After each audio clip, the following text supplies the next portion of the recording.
Hey guys, Ramsey here. Welcome to another This Is Not a Top 10 episode.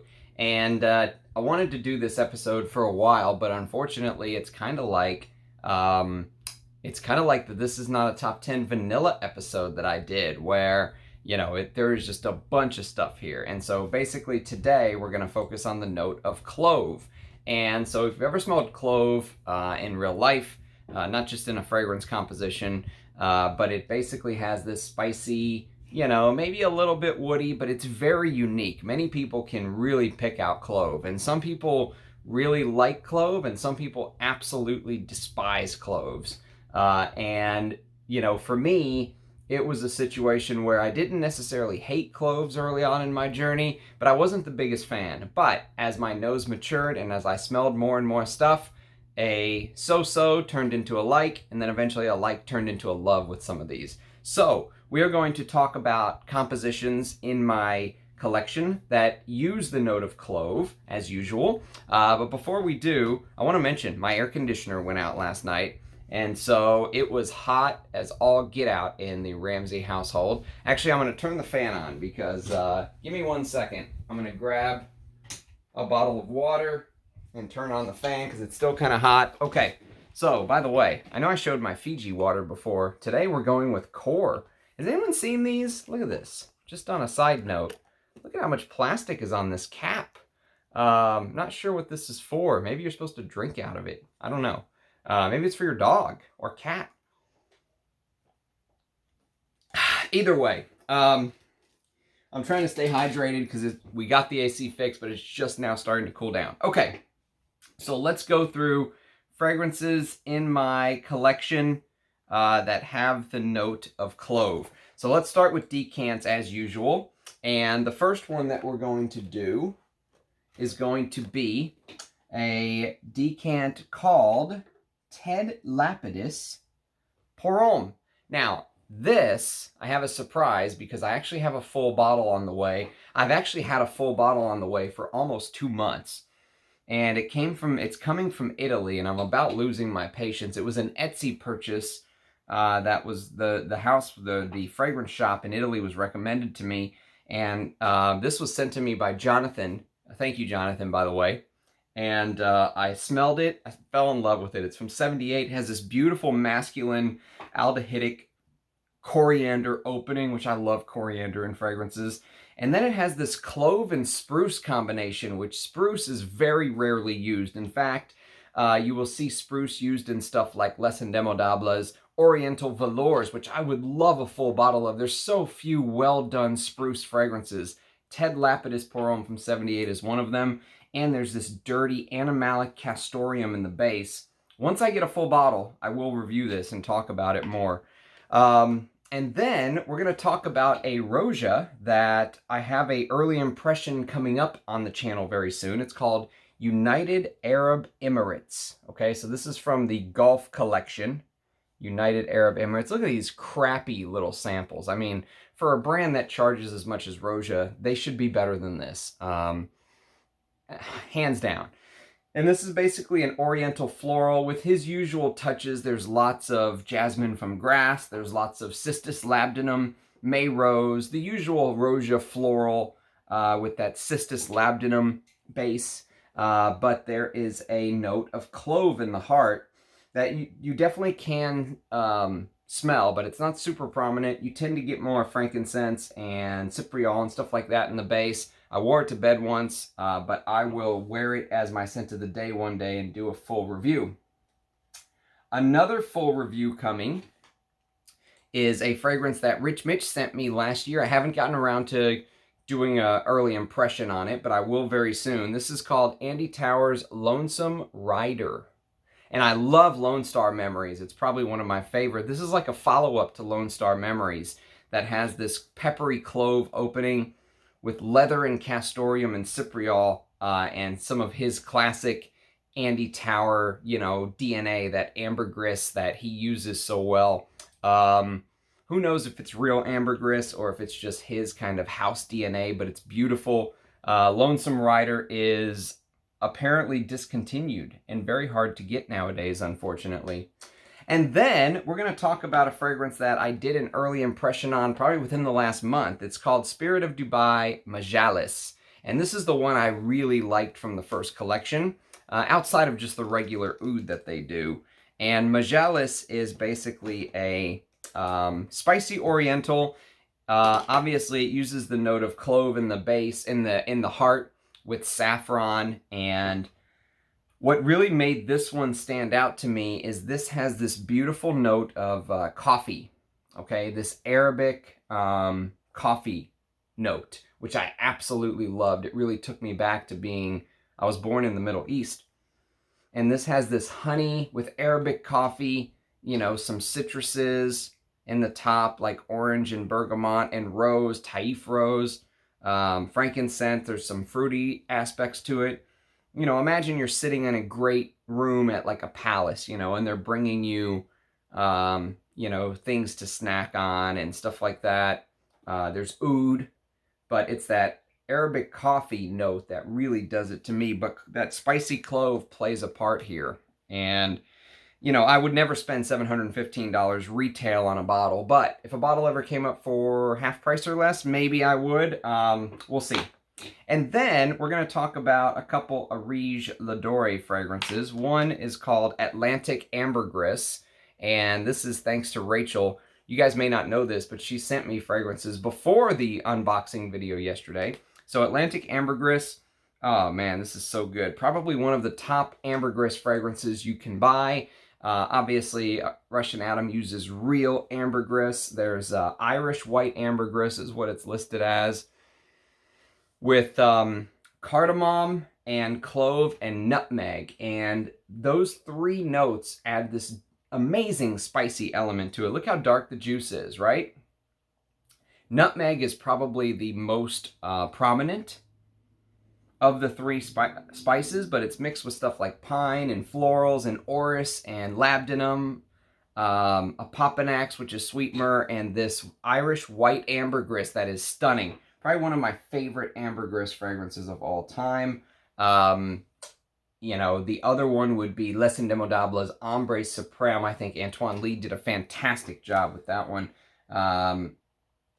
Both amazing. Both can be expensive, but it's real ambergris. I mean, if you want the real deal, you're going to have to pay for it. He also did a fragrance called Oud Picante. If you go on my channel and go early impressions, or if you click on Areej Doré, you'll see all of the videos from the house. And I did an early impression of Oud Picante. This is probably the least favorite of all of my Russian Adam creations I've smelled, just because the spices in the top are just so much. I mean, it's so spicy and heavy. There's cumin, cinnamon, clove, and what smells like this turmeric. You know, you get this turmeric nutmeg-like vibe. And then this Borneo oud with spikenard, and muhuhu wood, which is a wood that Russian Adam left a comment on my last video. It was called False Sandalwood in a fragrance we were talking about, and he was saying that's probably muhuhu wood. It's a wood that is not used very often. Very unique fragrance, okay?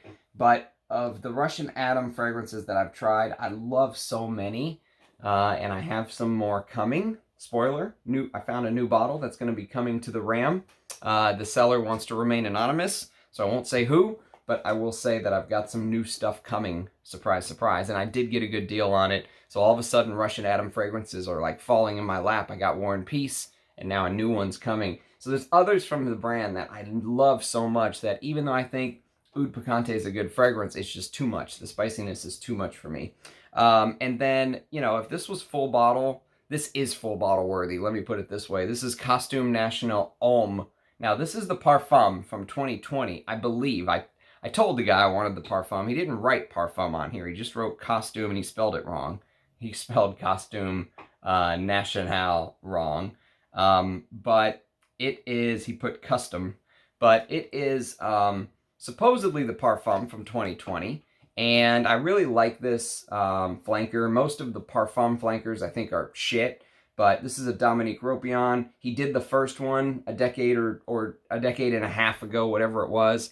And this is this big cardamom, cinnamon, labdanum. Now, this is one of the ones where there's no clove note listed, but I'm taking some freedom here, and I'm adding it to the list because clove was such a big part of the first one that I'm thinking there's a clove note here as well, but it isn't technically listed as a note. From one Dominique Ropion to the next, this is going to be Frederick Mall's Portrait of a Lady. Portrait of a Lady is definitely full bottle worthy, and you can see I'm taking good care of my decant. A full review will be coming soon. I need to wear this a little bit more, but this is just, again, probably one of the best clove fragrances out there.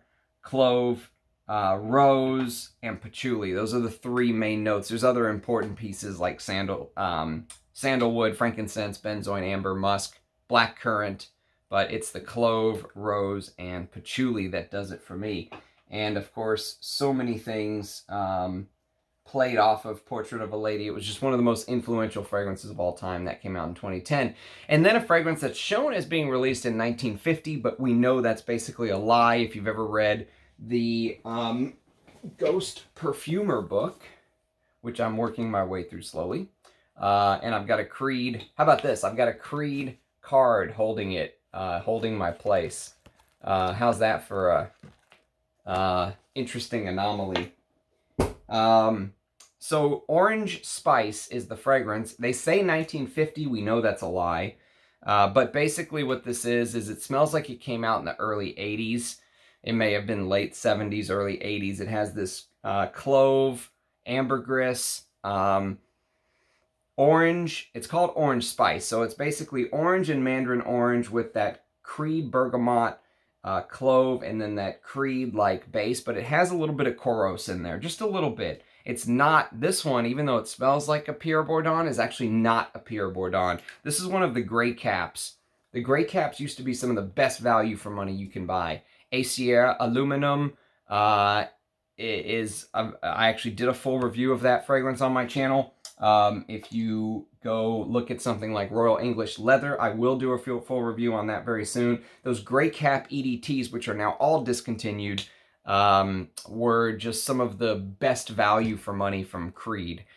And then, finally, is the new one, which, this uses a note of clove leaf. And if you watched my unboxing video from yesterday, Rachel, thank you very much, my dear. This is called Hinoki in Hinoki. This is from a brand called Sense of Wood. And she actually sent me a bottle out of the kindness of her heart. And that's basically the brand. If you've ever seen the brand, that is the brand. And Sense of Wood is a brand that I'm kind of taken with at the moment. I can't wait to dive into these. Chikai Nomura is the perfumer on Hinoki and Hinoki, and this has this clove leaf note with frankincense absolute, cedar and moss, and Peruvian pepper tree. But Hinoki and Hinoki is apparently one of their fresher fragrances. Now, let's move on to the full bottles. So that clove leaf note is used in a one of the very earliest Alberto Morillas creations. It's called Homme de Café. And I've talked about this before. If you can get the version that says manufactured by COFCI right here on the front, that's probably the version you want. The new one is not as good. This is a vintage that I got from Amouage, I believe. And so if you can find these older bottles that, you know, actually say manufactured by COFCI on the front, I think that's probably what you want to go with. One of the ones with the shorter ingredient list, but it's still a good fragrance. It has this citrus, clove with raspberry and some musky woods in the base. And it gives off this impression of a beautiful spicy carnation. Even though there's no carnation here, it gives off the impression of a beautiful carnation fragrance. Very masculine. If you like, you know, somewhat clean, spicy fragrances, this is a very interesting one. And one of Alberto Morillas' first, from 1978. All right, then we're going to go to the house of Frank Bachlet. And Frank Bachlet has a fragrance called Tobacco. And Tobacco is basically their take on Tobacco Vanille by Tom Ford. It came out in 2014. It has this tobacco and plum with clove and tonka, and a little bit of benzoin and vanilla in the base to give it that tobacco vanille-like vibe. I think there's some vetiver in here too, maybe a little bit of cedar wood. But Frank Bachlet is a house that I think they're basically a clone house. I'm not 100% sure. I haven't smelled all of their other stuff. They have other fragrances like cocaine and, you know, other stuff that I've never really dived into the house. And honestly, I probably won't after this. I mean, I like it. I'm glad to have it, and I'm not. I wish I would have spent double the money and just got the Tom Ford. But you do get 100 mils, and I got this for 70 bucks or something. It's not bad. Not bad value for money. Okay, now let's go to an Amouage, a very hard to find discontinued Amouage. Of course, you're on my channel. You're going to see discontinued stuff. This is called Silver Crystal. All right, now they released a fragrance called Amouage Silver, which came out after this. This came out in '98, and then I think in the early 2000s they released Amouage Silver Cologne, which, by the way, let me just show you this beautiful offering from the past. Look how Amouage used to do it back in the day. This used to be, the cap is reminiscent of a Khanjar dagger, right? So the men used to wear these daggers in the front of their pants, which sounds crazy, but they did. And, you know, they could just basically pull it like this, and boom, you've got a dagger. And that's what the cap was reminiscent of. Look at the detailing on the cap. That's where the new Amouage caps come from. So I'll show you the new caps next. But this is the bottle. I've shown this before. Very proud of this one. Oh, it's beautiful. It's a little bit floral in the opening, and that may put some men off, even though it's four-man. This is a four-man creation. You get a lot of rose and ylang and a lot of spices and jasmine. Clove in the heart with multiple woods. This kaleidoscope of woods: Gaiac wood, sandalwood, cedar wood, and of course that beautiful Omani frankincense. It's just fantastic. I mean, it is a little soapy and fresher. If you don't like gold because it's too animalic, you could always try silver. If you can find these older silver crystals, do it. They're a little different than silver cologne, but it's still good. So you can see the new cap, how they kind of kept the style and updated it with the gem. I absolutely love Amouage. These old Amouages I'm a huge fan of. This is Jubilation 25, one of the greatest fragrances ever made. Bertrand Duchefort, God, just smelling it from the cap is just... It's blackberry and Divana with honey, labdanum, frankincense, clove. There's a very interesting bay leaf and celery seed combo, and you can kind of see that once you know that's what they are. With ambergris and immortelle, oud de Papanax, myrrh. I mean, it's everything. It's just one of the greatest fragrances of all time. In the bottle, I actually dropped, and look at the atomizer. Takes a hit and keeps on ticking. Love these old Amouages. All right, and then we're going to jump to the house of Calvin Klein, back when they used to make fragrances. This is a fragrance by Calvin Klein Cosmetics, back before Coty came in, or, you know, really started to ruin things. This is Obsession for men. I don't have a cap because this is a tester that Anuj found me. Thank you, Anuj. Oh, can't wait to wear this once it cools off a little bit. Bob Slattery is the perfumer. I don't think he really did anything else except for this. This is this cinnamon, touches of lavender, and then the spices are nutmeg, clove, red berries, myrrh, sage. There's touches of pine as well, but it's all about the amber, the patchouli, the musks in the base, the vanilla. Just enveloping Oriental scent. Very similar to the women's version. They just made it for men. It was just so popular. They just kind of, you know, changed a couple things around, added some sage, and said, okay, it's for men. That's what I think they did. Excuse me. Pardon me. Sometimes when you talk and talk and talk, you get this dry mouth. And pausing on camera to take a sip can sometimes be strange, but I got to do it. All right. Now, this is a fragrance that is $1,000 a bottle. and I think it's absolutely shit, to be honest with you. I'm very disappointed in this. Luckily, I just bought a little partial, just enough for me to wear and get to know it. I'll do a full review and talk about it one day, but it's Creed's Spice and Wood. I think this fragrance sucks, to be honest with you. I'm very disappointed in this. It has this Creed DNA, if that makes sense. If you've smelled lots of other Creeds, you'll know instantly this is a Creed. Probably because of that musky base with that Creed cedar that they do with, you know, touches of that. Maybe Creed Ambergris. That's probably just ambroxan and some salty notes. But it has this note of angelica root. And it's an apple, bergamot, and lemon opening. Very strange.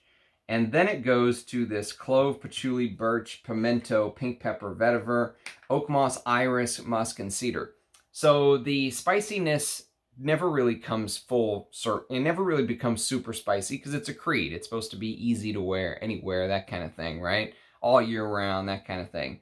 And it basically... What saves this scent for me from just becoming a true thumbs down, what keeps it neutral, is the iris. I really like the iris in here, but honestly, I would wear Creed's Royal Oud all day and twice on Sunday over Spice and Wood. That's just my personal opinion. Some people prefer Spice and Wood. I prefer Royal Oud. Okay. So now let's go to a fragrance that no one talks about. I think I saw Thomas from Early Greek talk about this years ago. And he said, if you like fragrances like Kouros, check this out. And I said, oh, I like Kouros. Sure, let's give this a try. This is Milano Scento for him. And there is a little bit of that Kouros opening. When you first spray, you'll be reminded of Kouros in the first 5 or 10 minutes. And then it starts to dry to kind of like a traditional fougere. Okay? So you get this traditional lavender, rosemary, basil, clary sage. There's patchouli, sandalwood, and clove with some cinnamon and amber. It's a good fougere. I like it. For a modern release with modern restrictions on them, and this came out in 2016, I think they did a good job. Now, it probably didn't sell well because this is not a fragrance style that's in... You know, it's not one that's in vogue, in fashion. People aren't running out to buy fougeres. You know, that's seen as like an old man fragrance. But I don't care. I love a good fougere, and I love Milano Scento for him. Okay, now we're going to talk about a cheapie. And this is a fragrance from the house of English Laundry. It's actually the only fragrance from this house in my collection. This is called Pour Homme. And I got this for so cheap, I just basically had to buy it just to know. And Pour Homme, English Laundry Windsor Pour Homme. Windsor is a fragrance that will remind you a little bit of Spice Bomb Extreme, maybe a little bit of like, you know, a little bit of that crowd-pleasing, latent, peppery apple DNA. If you wear fragrances like Bentley for Men Intense or, you know, I don't know what other cheapies like this were back then. Salvatore Ferragamo, F Black, or that kind of stuff, right? That peppery, lavendery thing. This does that, but it also adds like tobacco and vanilla. That will remind you of Spice Bomb Extreme. My problem is the sweetness. There's lots of synthetics. There's lots of what smells like Cashmeran, Isoe Super, I don't know, the different, you know, synthetics. But it smells very synthetic and very sweet. And so if you like modern masculines that are sweet, this is a good cheapie alternative if you don't want to wear what everyone else is wearing. You don't want to drop hundreds on Layton or something like that. Or Spice Bomb. Even Spice Bomb is hundreds now. But I can't wear that stuff. It's hard. It's hard for me. I mean, maybe I'll wear it enough to talk about it on the channel, but, you know, that's not my thing anymore. Okay, here is my thing. One of my favorite Edmund Rudnitska scents of all time. This is the Parfum de Toilette, which is discontinued. The Parfum de Toilette version of Rochas Femme. Look at that. Look at the bottle. The curves based on Mabet. Who was it? I can't remember who it was based off of. But the womanly curves. Beautiful juice color. Beautiful packaging. I love this presentation. I love this fragrance. Plum, peach, apricot, cumin in the opening. Oh, the florals, the jasmine rosy lang with iris and clove. There's even this dry, immortelle-like feel, like hay-like vibe, you know, and then you're hit with the animalics in the base, the civet. Rudnitska loved his animalics, and I love his creations for that. Vanilla, leather. Oh, it's so good. One of the best Chylre fragrances of all time. Roja Femme. Beautiful. Even the modern stuff is good, I hear. Okay, now we're going to go to a fragrance that someone told me they're worried is going to be discontinued. I didn't know that. Someone mentioned it in the comments. I think it's still being marketed. I don't think it's discontinued, but it's called Homme by Boucheron. And this is the vintage eau de toilette. The modern eau de toilette is completely clear. See how this is clear in the middle? The whole bottle of the modern toilette is clear, of the eau de toilette is clear. The eau de parfum is frosted now like this. So this is a vintage eau de toilette back when they used to frost both of them. It's a spicy Oriental by Anique Minardo, master perfumer Anique Minardo. There's such a beautiful heliotrope note in here too, if you're a heliotrope lover.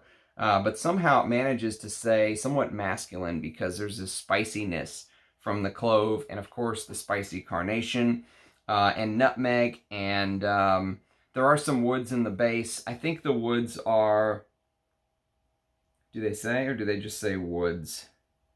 Yeah, they don't say what kind of wood. It's probably like cedar or something like that. Cedar wood. Maybe Gaiac wood. But that benzoin, that resinous benzoin that Anique Minardo uses so well is here. And the spicy cardamom and clove. It's just, it's one of the best Orientals you can buy for, I got this for $27 or something because it's a tester. But it's a vintage one back when it was Boucheron, distributed by Boucheron Parfum. And I always used to think that the eau de parfum is my favorite, but I think I'm starting to change my tune. I think I'm now on the eau de toilette side of things, but they're both fantastic value for money, just like the one before it. Roja Femme and Homme are two of the best value for money fragrances you can buy. Now, this one is one I wish I had a vintage bottle of. This is Canitze 10 toilet water, as you can see. I love that. And this is created by Francois Coty, not the brand, the perfumer, okay? So Francois Coty created this, and Vincent Robert, I believe, was the other one. This is one of the best leather fragrances of all time. It has a big violet/iris note to my nose, which I normally love, and I do like this fragrance. I wish I had a vintage. I wish I could smell a vintage and compare if it's worth hunting down and paying for the vintage, you know, over the modern stuff. But this is castoreum, leather, oak moss, iris, clove, spicy geranium and sandalwood, and carnation. Just one of the, I mean, if you're a fan of smelling like the iconic fragrances, the ones that changed the game, the ones that, you know, inspired people, check out Canitze 10. It's absolutely stunning. Okay, next we're going to go to the House of Zoologists. This is the only one I have a full bottle of, although I would love to get some more one day. I would love to check out Sacred Scarab by Sultan Pasha. I was very impressed with the work that they did with Russian Adam. You know, those two created Civet de Nuit. I really like that fragrance. And you know, there are some other ones from this house like Camel and Hyrax that I would love to smell based on Rich Mitch's first impressions. And this is called Moth. And I bought this because this has a little bit of Guerlain in it to me. There's a little bit of that resinous vanilla, almost like you can smell Guerlainade. But of course it's not a Guerlainade. It was created by a perfumer called Inaba Tumu. And I believe Inaba is a Japanese perfumer, but I'm not 100% sure. And the opening has this spicy, black, dark, mysterious vibe because you're hit with all of these different things. You're hit with, you know, some florals. You're hit with some resinous. The juice almost has this syrupy-like quality to it, okay? So even though the juice is black-ish, it has this mysterious syrupy quality, like you're pouring honey out, but it's not all about the honey. And the florals are beautiful. There's oud in the base and nagamata oil. There's the smokiness in the base, which I love smoke notes. There's resins, there's ambergris, there's honey, there's patchouli.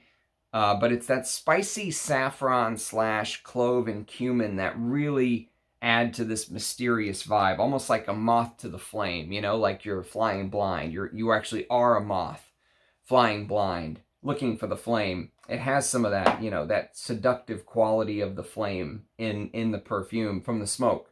You know, almost like the moth flew too close and there it goes. No more moth. But it is it's a very artistic fragrance. For someone like me that likes art in a bottle, moth is a very interesting zoologist to discover. Okay, now we're going to go to Enrico Coveri Pour Homme. This is a classic masculine, sadly discontinued. It was the best from the house of Enrico Coveri. And Enrico Coveri Pour Homme came out in '83, I believe. And it's this lavender pine, traditional fougere, okay? That's the way to think of it. Traditional fougere, but some of the spices are really amped up here. You get beautiful clove and cumin and spicy geranium. It's just a fantastic fougere. And again, if you're just a fan of an aromatic fougere from time to time, you know, if you just love an aromatic fougere sometimes, if you can get this for, I don't know, a 50, 70 bucks or less, you're getting an absolute steal value for money, in my opinion. So, Enrico Coveri Pour Homme. And then we're going to go to the house of Jacques Bogart. And this is called, it's actually called Bogart by Jacques Bogart. But everyone refers to it as Signature because it looks like it's a signature right there. But this came out in 1975. And this is also, this is a fragrance that is also a, so I think this is also considered an aromatic fougere, but I'm not sure. Maybe it would be, I think it's probably an aromatic fougere. It's got this rosemary note that will really remind you of a fragrance that came a few years before. Paco Rabanne Pour Homme came out in '73. There's a little bit of Paco Rabanne Pour Homme in here, but in Jacques Bogart, there is this amped up spiciness and there's this amped up leather note. There's a beautiful Russian leather note in here, and there's a note of birch. So imagine you kind of took an aromatic fougere and like fused it to the leather birch note of a Russian leather fragrance. This is not a Russian leather fragrance. It's more of an aromatic fougere with a bit of a Russian leather note, but it's got this beautiful clove and oak moss spiciness in the base. It's absolutely stunning. You know, this is a vintage bottle. You don't need a vintage bottle. Get the modern stuff. The modern stuff in the green bottle is perfectly fine, but I think a Nugget Enchanté does have vintage bottles for cheap if you're interested. Okay, now we're going to go to another discontinued fragrance. And this is from the house of Antonio Puig, and this is called Sybaris. And Sybaris this one is a Chylre, a spicy Chylre fragrance that was created by Rosendu Matu, rest in peace, and Alberto Morillas. And this has this aldehydic green citrus cumin-like opening, okay? And then as it dries like a Chylre. It turns very mossy, leathery, and this is another one where I don't think there is an actual clove note listed, but I'm including it in the video because to my nose, that spiciness, maybe it's the cumin, but I get a very clove-like vibe, if you will. But if you're a fan of spicy chypres, whether it's, you know, the cumin, clove, you know, whatever it is, they kind of blend together to give that vibe. Check this one out. All right, so now we're going to go to a perfume from a house that I never thought I'd buy a bottle of. I got a good price, and I'm kind of glad I did. I hear there's some changes in the ownership of the house already. This is called Philipp Plein No Limits.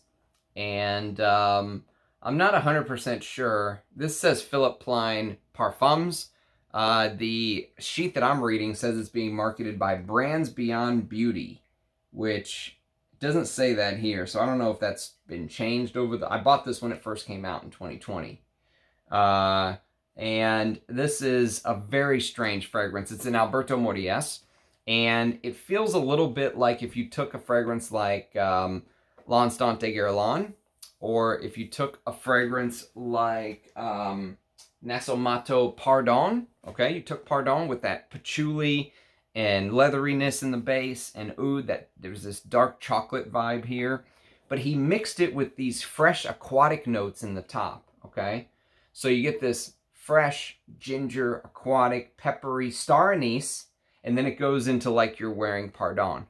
Completely insane fragrance, especially for a designer. And the tackiest bottle you could ever imagine. $1 billion limit. No limit. No limit on my credit card. It's so bad. But the fragrance is not that bad. But it is just standard designer stuff. I'll talk about it. But for a standard designer, on the other hand, it has this interesting quality. The clove is in the heart. And I think what Alberto Morillas did is he took that aquatic fresh opening and he kind of stapled it to that insane Pardon, patchouli, you know, vanilla, dark, leather, oud DNA in the base. But then the heart, he played with some of the spices. So you get the pepper, the clove, the star anise. And for a designer, I mean, it is very unique. I do have to give it to him there. Not many designers would have the balls to put something like that out. Okay, now we're going to go to Baldessarini Eau de Cologne from 2002. And this is back when Hugo Boss owned it. The new bottles will just say Baldessarini. And this is a Pierre Wargnier and Jean-Marc Chylre creation. It's spearmint in the top with some citruses with clove, cumin, and patchouli. And then this smooth, clean musk with sandalwood and some balsamic notes, you could say. It's a very fresh take on a spicy, woody fragrance. There's lots of freshness here. Very easy to wear this in spring and summer. It is an eau de cologne that acts like an eau de toilette for me, and very underrated. No one talks about Baldessarini. If you want just like a fresh take on a fragrance, that's one to check out. Okay, now, if you're strapped and on a budget and you want to participate in a list like this and you want to spend $10 or less, this is your fragrance. This is Lomani Pour Homme, one of the best cheapies ever. It made, you know, my cheapie list. It was one of the best cheapies of all time. 1987 this came out. If you like aromatic fougere fragrances, this is a fantastic aromatic fougere for $8-10. Okay, it's got this rosemary, lavender, lemon, and bergamot with geranium, clove, and a little bit of this camphor-like vibe. This has this campherous quality to it with patchouli, coumarin, and moss. So you're not going to get the real tonka. You're going to get the coumarin. You know, you're not going to get the high-class oak moss nowadays. You're going to get the whatever they're replacing for oak moss. But this is a fantastic perfume. And, you know, if you like stuff like Drakkar Noir, if you even like stuff like Enrico Coveri, which I just talked about, check out Lomani. The clove notes in both of these are beautiful fougere fragrances. But this is, the value for money of this is through the roof. Now, mine says made in France, natural spray. I don't know if this is an older bottle. I think I saw the expiration date on this bottle like a decade ago or something. So I think it might be older. But I don't know if the house plays with the ingredients or not. I don't know if there's reformulations or what, but my bottle is beautiful. Okay, now let's go to a Kenzo fragrance. This is called Kenzo Jungle. And I've talked about this fragrance before. It's a Dominique Ropion and Jean-Louis Suizac, two masters. This has this, the spices here are cardamom and clove, and they're mixed with this Play-Doh-y like heliotrope with florals like gardenia and ylang ylang, and vanilla. And there's some touches of patchouli, and the genius stroke here is you get this mango licorice vibe, okay? So you get this fruity mango, this bitter licorice, and they play off of the spiciness and the vanilla. The vanilla plays off of the Play-Doh-like quality of heliotrope here very well. And I think this is an amazing fragrance, even though it's challenging, even though it'll put some people off. Kenzo Jungle for women. And this is a vintage bottle before I think LVMH got their grubby hands on Kenzo. But huge fan. Huge fan of that one. And the way the clove and cardamom play off of that is beautiful. All right, so now we're going to go to a fragrance called Basil Uomo. And Basil Uomo is a fragrance I've talked about before. We've talked about it many a times. I wore its flanker, Basil Uomo Forte, just probably 2 or 3 weeks ago, I would say. And so Basil Uomo is a fragrance that came out in '87, and it has this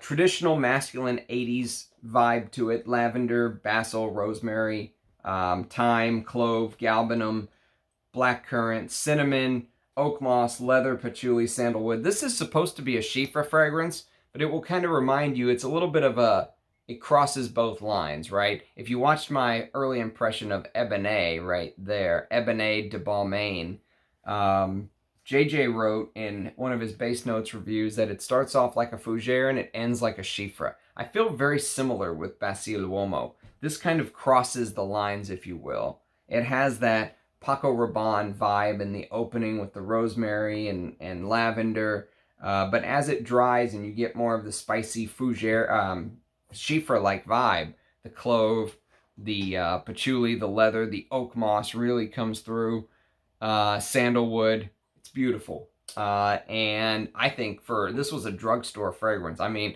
as long as you can find one that has a short ingredient list, don't worry about whether it's distributed by Waruska and Joel or SS Serpy, whatever you want to call it. Just get the one with the short ingredient list. You'll be perfectly fine. Someone even said the new version is good. I've never smelled the new version, but yeah, someone mentioned even the new version is good. Okay, now we're going to go to a fragrance called Youth Dew. And this is the Eau de Parfum, but I would love to smell the vintage Eau de Cologne one day. Youth Dew came out from Josephine Catapano, one of the most influential Orientals of all time, spicy Orientals, okay? It has this aldehydic, and you can just smell the oak moss in here. It has this aldehydic, fruity opening, if you will, with some citruses, and there's cassia and clove in the heart with carnation, orchid, lily of the valley, jasmine, ylang, and cinnamon, and then a dry down of amber benzoin oak moss, huge oak moss in here. Patchouli, tolu balsam, peru balsam, vetiver, frankincense, vanilla, and musk. And if you watch my interview with Liz Moores from Papillon, one of the best things I've ever put on my channel. This is going to be a long video, by the way. We are still a long ways to go. She's mentioned that her grandmother wore this, and that, you know, the scent memory associated with her grandmother is very strong, and I know exactly what she means. This is an amazing fragrance. Just because your grandmother wore it, remember, your grandmother had great taste. This stuff is absolutely stunning. If you're a fragrance lover, I strongly recommend you get your nose on Youth Dew. Strongly. Because it inspired this. It inspired opium. And I mentioned the clove is used in the heart in Youth Dew. The clove got moved to the top in opium. Jean-Louis Suizac and Jean Amique are credited with opium. Jean Amique was the big boss of Pierre Bourdon when he worked at the Roar, or whatever it was. In that book, The Ghost Perfumer, they talked about how Raymond Chylre actually built the top of opium, even though he doesn't get credit for it. He built the top of opium. That's where the clove and the bergamot and all that stuff kind of comes in. The orange part of it, he built that. And then Jean-Louis Suizac came in and finished it, and of course he gets credit for it, and he should. He's a fantastic perfumer. But Raymond Chylre has a hand to play in this as well. Just one of my favorite Orientals, both of these actually. They both deserve, this one deserves way more credit. But opium deserves it too. It's that resinous myrrh, apopanax, that base is so important, but the spicy clove in opium is like no other. And in fact, if you can get your nose on the Secret de Parfum as well, this came out in '92. This is what they called the Haute Parfum back in the day. This has this clove, myrrh. Oh, the myrrh is just, the Secret de Parfum, the myrrh in here is one of the best myrrhs I've ever smelled. Oh, God, it's so good. The patchouli, it's just amazing. One of my favorite Oriental fragrances. Forget gender. Okay, let's go to some Bortnikoffs. So first we've got a fragrance called Mysterious Oud. And Mysterious Oud came out in 2018. And it's basically a spicy animalic oud fragrance. And I love Bortnikoff. Someone left me a comment yesterday on a message I left on someone else's video like a year or two ago. And they were like, real frag heads don't wear Bortnikoff anymore. They've already moved on. And I was like, yeah, well, I disagree, buddy. Like, who are you, real frag heads? This is Castoreum with beautiful myrrh and rose, cinnamon, clove, cardamom, Indian oud, tolu balsam, apopanax, labdanum, vanilla. Actually, if you like fragrances like opium, and you want to see a real oud, like an indie perfumer's take on an Oriental, this is the one I would recommend. Because this has this Oriental-like vibe to it, but it also has the real oud that Dmitry Bortnikoff loves to use. And I love his creations. And there's this beautiful, like, lotus flower, jasmine, like, he puts these little touches in here that I think are stunning. Yeah, there's lotus, oud roots, oud hindi, oud trat, which is supposedly the cheap ouds, Euro Rose was telling me, so got to give him credit for being 100% honest about it. Tolu balsam, all that beautiful stuff. And then, the other Bortnikoff that's worth mentioning with the clove note is Oud Maximus, my favorite Bortnikoff, by far. Oud Maximus is my favorite Bortnikoff. Oh, man. It has this beautiful, so there's real oud in here, but there's also real deer musk. And I think that's what kind of sets it off for me. So you get the real oud, Indian oud, Vietnamese oud, Borneo oud, Sri Lankan oud, 4 types of oud, with different rose atars, magnolia, frangipani, Indian rose, Himalayan rose, May rose, birch tar, tolu balsam, civet, deer musk, real deer musk. Just absolutely stunning stuff. There's the note breakdown if you want to pause it and read that. It is just one of my favorite oud fragrances. And my other favorite oud fragrance is On the Way from the Great Russian Atom. I'm loving that those Russian Atom fragrances fell in my lap. It was meant to be. I told him that too. I can't wait to share it with you guys. Okay, next we're gonna do some Frederick Malls. So first we've got Musc Ravageur. There's a beautiful clove note in here, by the way. Musc Ravageur is a Maurice Roussel creation with obviously musk, and amber and vanilla and lavender. It's just, you know, these older matte bottles, matte cap bottles are more animalic. I prefer these, but you know, the new one's more gourmand. It smells sweeter, less funk. Not that there's much funk in here anyways, but if you're a Musc fan, this is a must. And then we're gonna go to Geranium pour Monsieur by Dominique Ropion, which actually inspired Portrait of a Lady.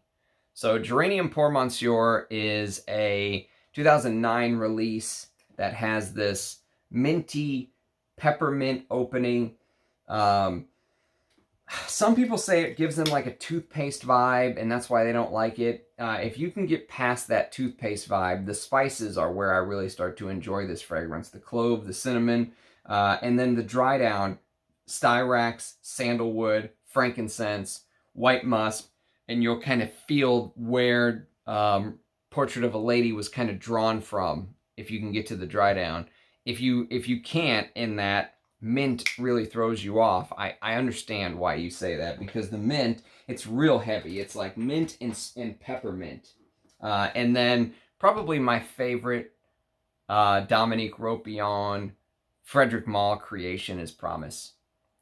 Promise is just absolutely stunning. One of the best cypriol fragrances you'll ever smell.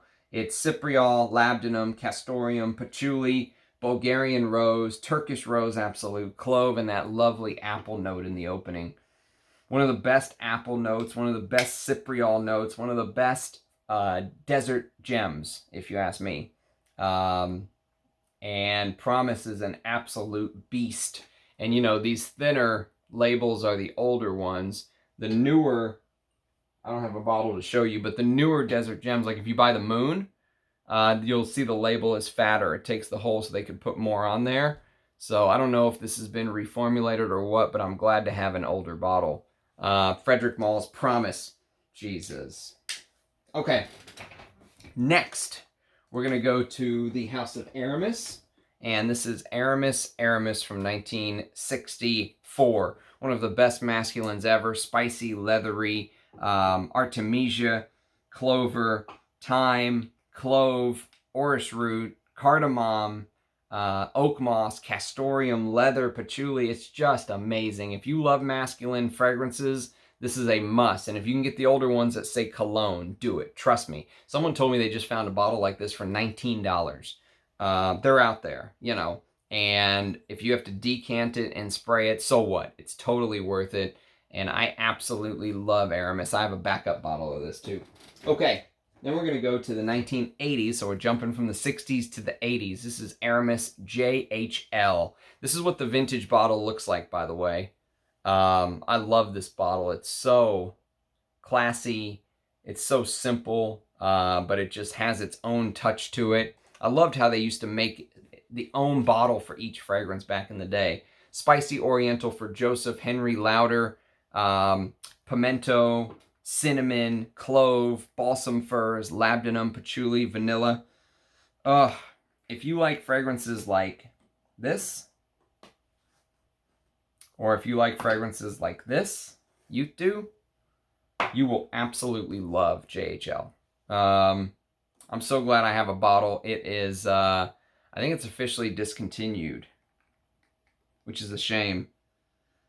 Oh, I can't wait till it cools down a bit so I can wear this Oriental. Okay, next we're going to go to a celebrity fragrance, one of the best of all time. I sent some to Rachel, by the way, and she said as soon as her husband smelled it, he goes, bottle. I need a bottle of that, and I totally see why. This is Luciano Pavarotti, and 1994 release, discontinued, of course. But this has this amazing mixture of honey, patchouli, with spicy clove and iris. Oh, man. If you like fragrances like Givenchy Gentleman from 74, the EDT, you have to smell this. And there's this beautiful Russian leather note. Absolutely stunning. I wore it to work a week or two ago. The Russian leather note in the heat came out perfectly. I mean, I was sitting there just like, wow. The Russian leather note in Luciano Pavarotti is spot on from 94. Okay, now we're going to go to the house of Van Cleef and Arpels. This is Pour Homme. Discontinued, of course. Shame discontinued. Absolute shame. I think this one is a Inter Parfums. I'm not sure. Maybe it's not. Maybe it's before Inter Parfums. This is just Parfums Van Cleef and Arpels. But I have a even older bottle than this. And this is just a spicy, leathery Chylre with a beautiful rose. The rose in here is stunning. There's nutmeg, sage, and clove for the spices with green artemisia, some freshness from juniper, but it's this labdanum castoreum leather. The way they used to make leather in the old days, this is 78. This is one of my favorite 78 fragrances, 1978. Go watch my This Year in Perfume to check them out. Lagerfeld Cologne, this, I think Derek came out in 78. Just fantastic. I mean, I love this stuff. I could wear this year round. I don't care if it's a heavy, spicy, leathery. I just love Van Cleef & Arpels Pour Homme. It's my favorite, Van Cleef & Arpels fragrance, I think. Okay, next we're going to go to a fragrance from the 20s, and this is called My Sin by Lanvin. And this is such a beautiful fragrance. It's animalic, it's floral, it is aldehydic in the opening. It has this beautiful orris, this stunning orris root, floral, powdery, but there's enough dirtiness in here that I have no problem wearing this. I could wear this. I could wear this anytime, basically, because of the fact that it has that animalic aspect to it.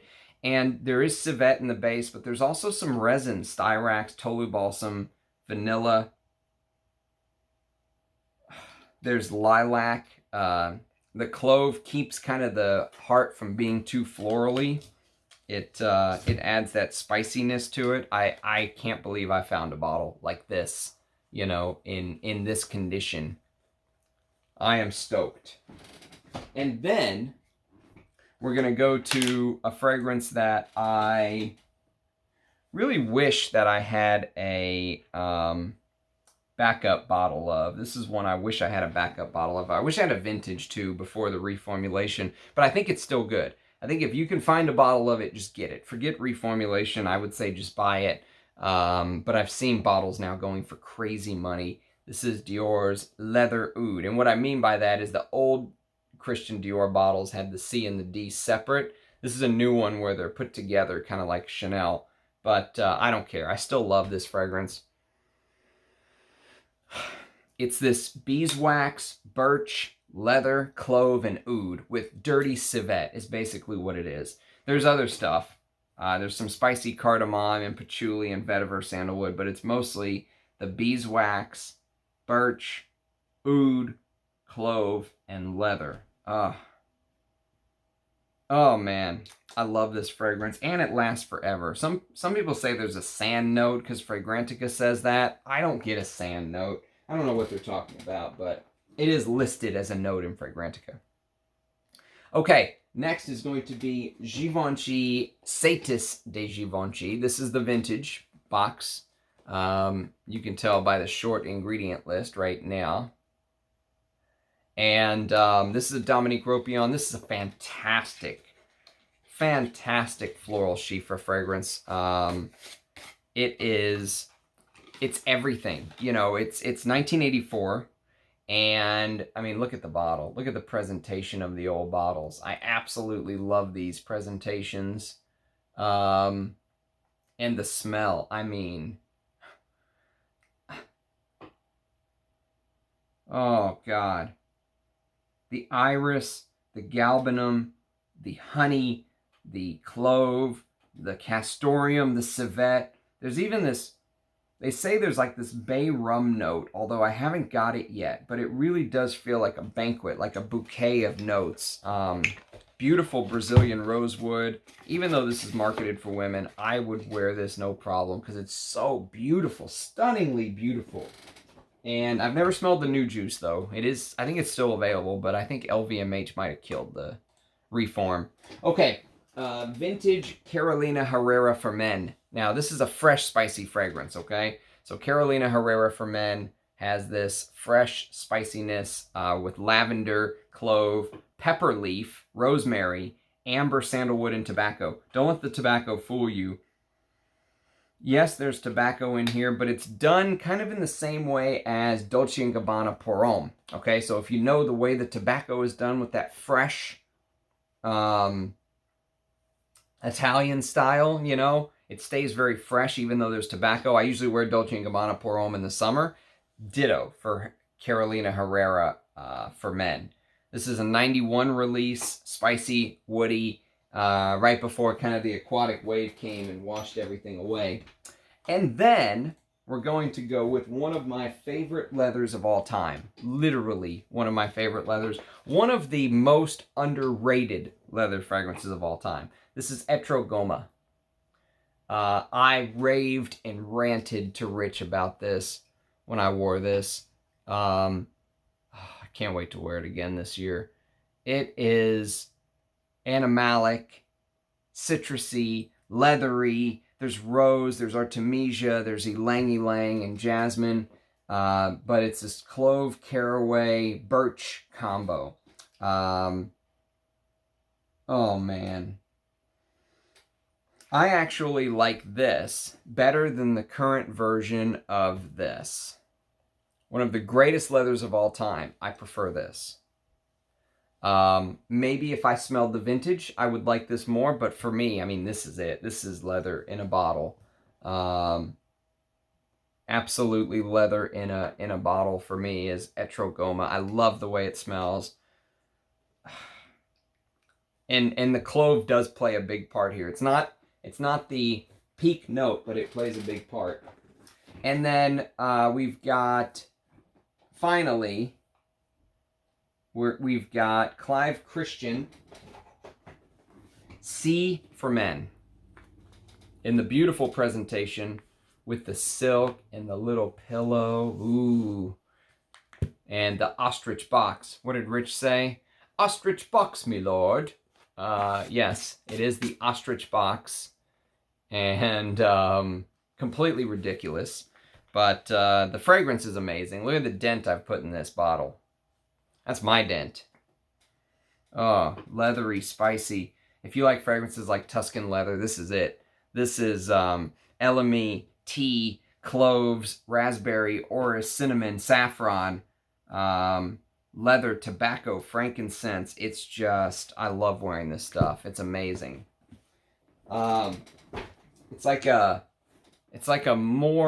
niche take on Tuscan leather that really does smell like Tuscan leather, but there's some, you know, extra touches here and there. And then we are going to go to some Rojas.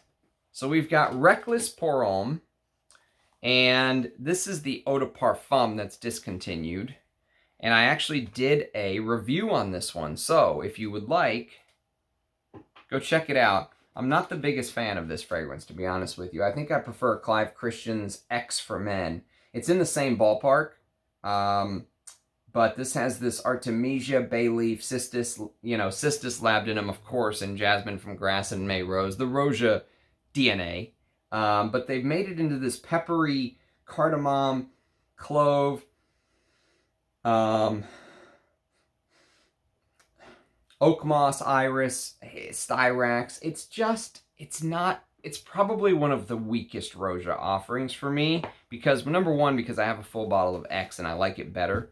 But number two, it doesn't smell, maybe the Parfum version smells better. This is the Eau de Parfum. But in the Eau de Parfum, I think it's very weak for a spicy, woody scent. Weak in projection, performance, longevity, and weak in the overall blend. I don't think this one's very good. One that I like better is Parfum de la Nuit number 1. So Parfum de la Nuit #1 is the first version of the PDLN series. PDLN #3 is the last Roja that I would ever consider a full bottle of, and I wouldn't buy that unless I got a huge discount. I like this fragrance. This is probably my, I would say, if you said, Ramsey, Roja decided he actually does love you, he's going to give you a full bottle of Parfum de la Nuit #3 for free. Pick a second one. Which one would you get? I'd probably get one. Just because this has this cistus, saffron, spicy, resinous quality to it. #2 adds this rum note to the mix, and I don't know how I feel about that one as much. This one I like, but I would never spend $1,400 on a bottle. Absolutely not. But I like the fact that there's this clove with saffron, and that DNA of Roja is here with cypriol and patchouli. And you'll notice there's kind of a trend, right? That bergamot and cistus in the heart and the top. And they start to smell similar because of that DNA. Because that DNA is similar. And if you're used to breaking down fragrances, you will notice that. But is PDLN a #1? Is it a good fragrance? Begrudgingly, I will say yes, it is. Would I buy a bottle? Even though I like the civet and the animalics and the resins, no, absolutely not.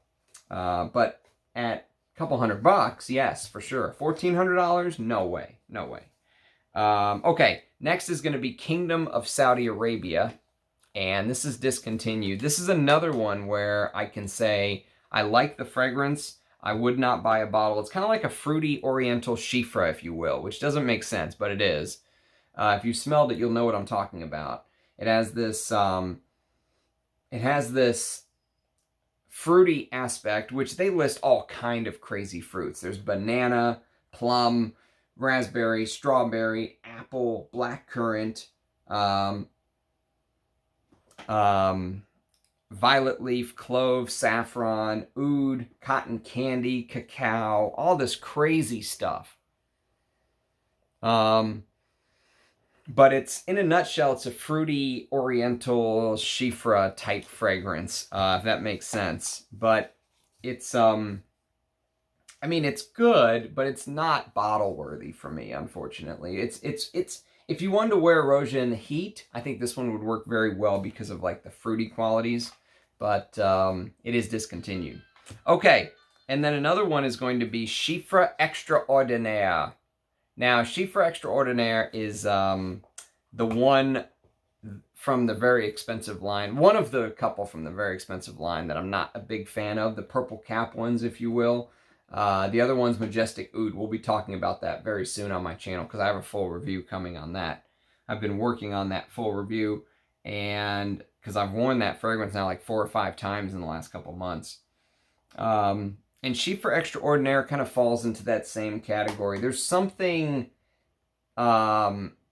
missing here to me. Even though there's so much going on, look at this note tree. Aldehydes and bergamot, geranium, may rose, orange blossom, jasmine from grass, tuberose ylang, cistus, heliotrope, violet, blackcurrant bud, peach plum, clove, cumin, patchouli, oak moss, cedarwood, sandalwood, benzoin, vanilla, tonka, amber, iris, thyrax, leather, civet, and musk. Even with all that, okay, I feel like it's missing something. It doesn't have a soul. It doesn't like Diaghilev to me has a soul. I love Diaghilev. Diaghilev is meaningful to me. It touches me. It moves me when I wear Diaghilev. Like, Diaghilev is one of those fragrances where I will literally get emotional wearing it. Chylre Extraordinaire doesn't do anything for me. Zero. Nothing. But we'll talk about that. Before this decant is drained, we'll do a video on it. And then we've got Roja Haute Luxe Parfum, which people call Hot Luxe. It's actually just Roja. It's known as Roja. Look at the dent I put in this one. This is his $3,000 perfume with the gold flakes in it. And I came to like this one as I've worn it. This one's grown on me. It's been a grower. More on this to come. All right, I'll do a video on it very soon. for a number of reasons. But you've got bergamot, jasmine from grass, ylang, and May rose with ginger, clove, cinnamon, oak moss, patchouli, cedarwood, Emirates, vanilla, iris, and beautiful iris here. Benzoin, ambergris, labdanum, styrax, civet. It does feel like there's real ambergris in here. There's a huge amount of florals, but they're beautiful. And the way that they're blended, I have, you know, since I wore this, I also wore this a lot in Arizona when we were on vacation, so I've got good scent memories attached to it. I have been craving this fragrance, believe it or not. More on that to come. More on that to come. And I did a full review on this, by the way, if you want to watch it. I said that this feels like a Roja wrapped in a guirlande. I mean, what a slap in the face that is, but that's what it feels like. It feels like a Roja wrapped in a guirlande. Because he always says, oh, it's a Chylre wrapped in cashmere. Nah, it's a Roja wrapped in a guirlande. But damn, they copied guirlande good. I'll tell you that. More on this one to come soon. Okay, and then we've got some full bottles to go through. Number one is Roja's Scandal Parfum. Now, this is the Eau de Parfum, but this is what his old bottles used to look like and what they used to come like. The standard cap that, you know, if you look at Papillon's cap, look, the standard cap, that's what Roja used to use before he got his bedazzled cap, which I'll show you in just a second. This is a good fragrance. This is Scandal Parfum.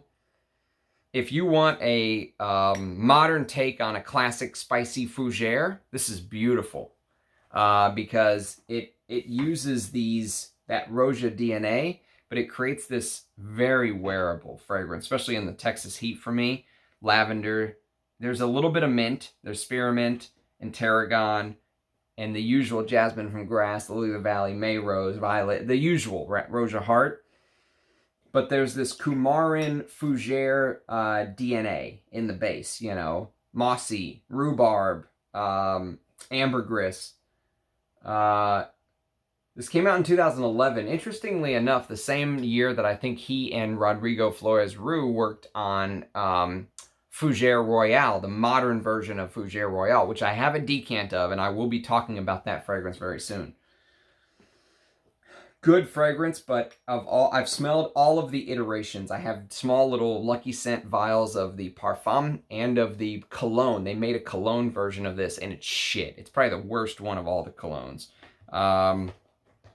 So I prefer the Eau de Parfum, and that's what I have.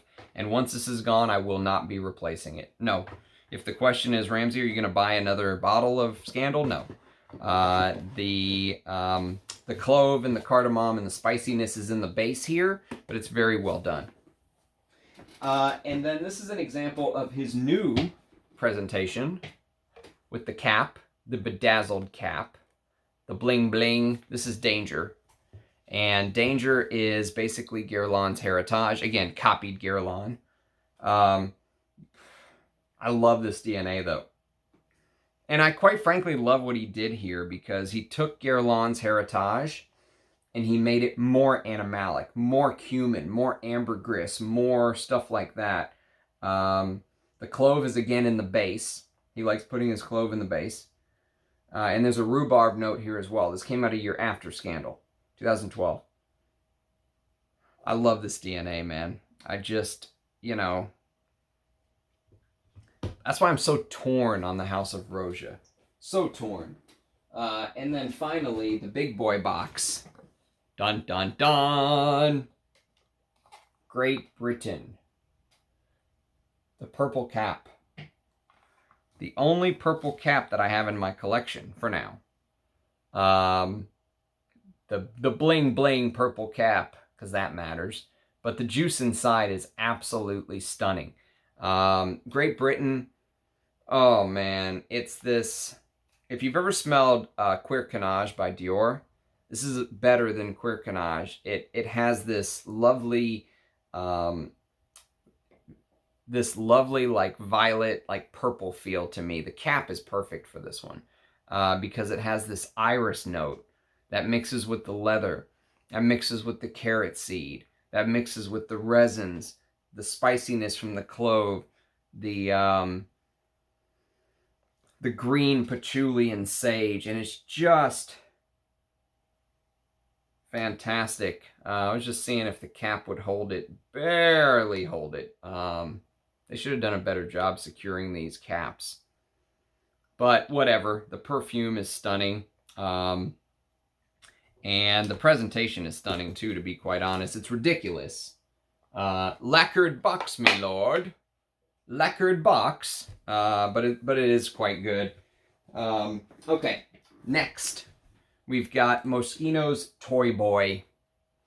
So Toy Boy uses this pair with clove and elemi, with rose, ambroxan, and or whatever it's called, amber max, whatever it is, with Haitian vetiver in the base. The pear and the clove and the rose make a beautiful masculine rose fragrance. Forget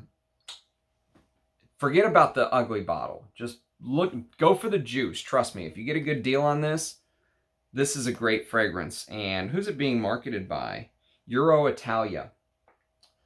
Good fragrance. Okay, now we're going to go to Nicolai's New York Intense, which is my favorite Nicolai fragrance by far, hands down. I wish I would have bought the big bottle of this instead of buying two small bottles, one of New York Intense and one of Patchouli Intense. I hate Patchouli Intense.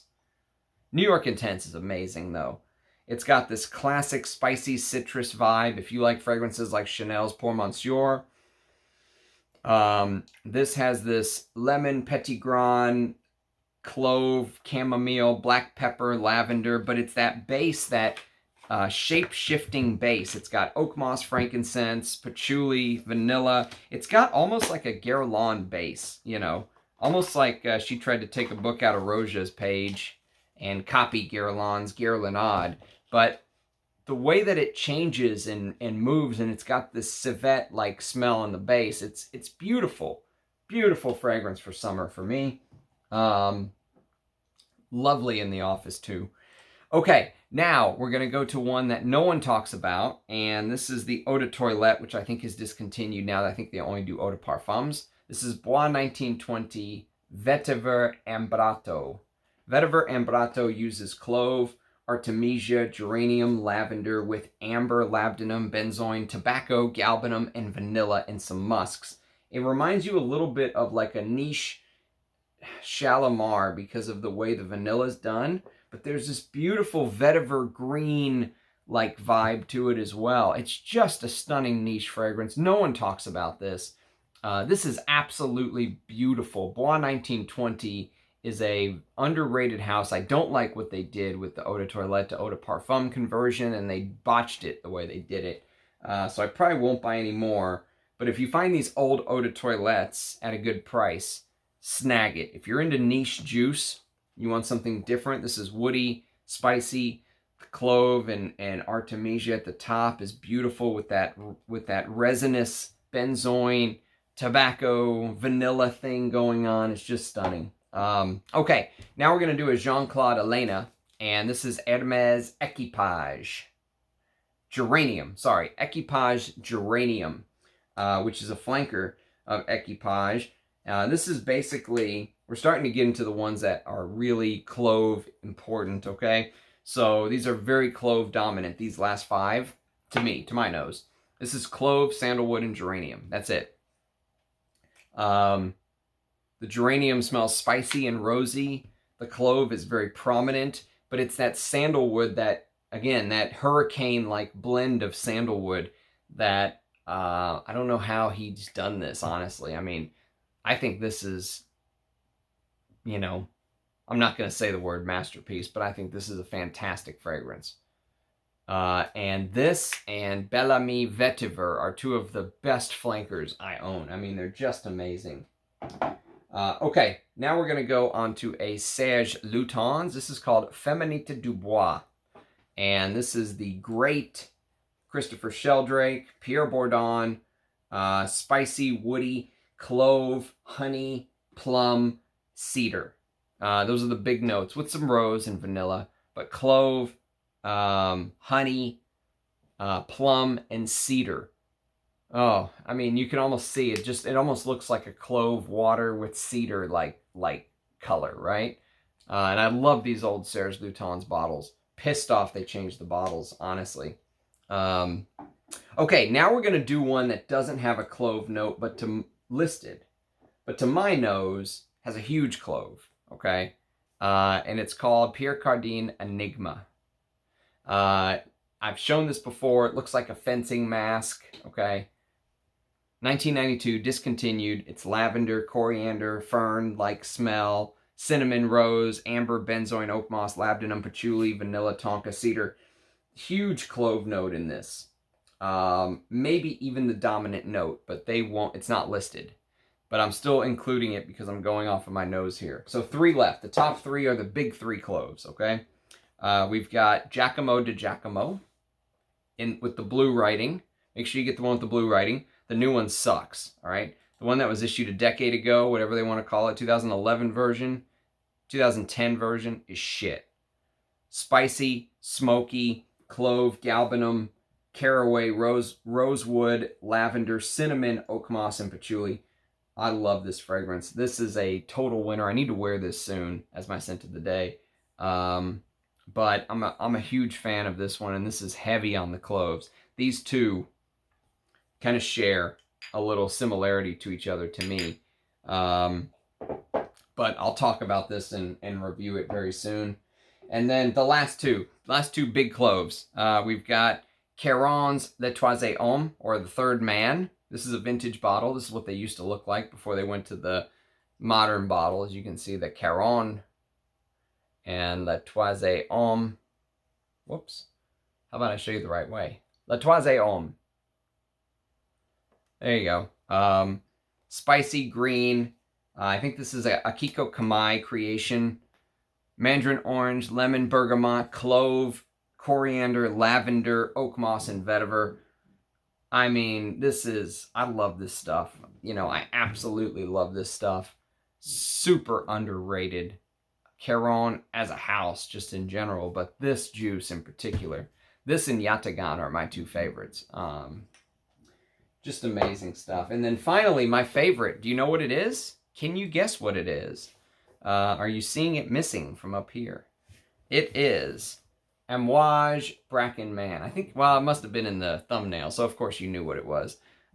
Beautiful packaging, as Amouage always does. And this is Amouage's take on a fougere. I mean, look at the bottle. It's got a freaking fern on it, for God's sake. This is a fougere with a huge clove note. Gigantic clove.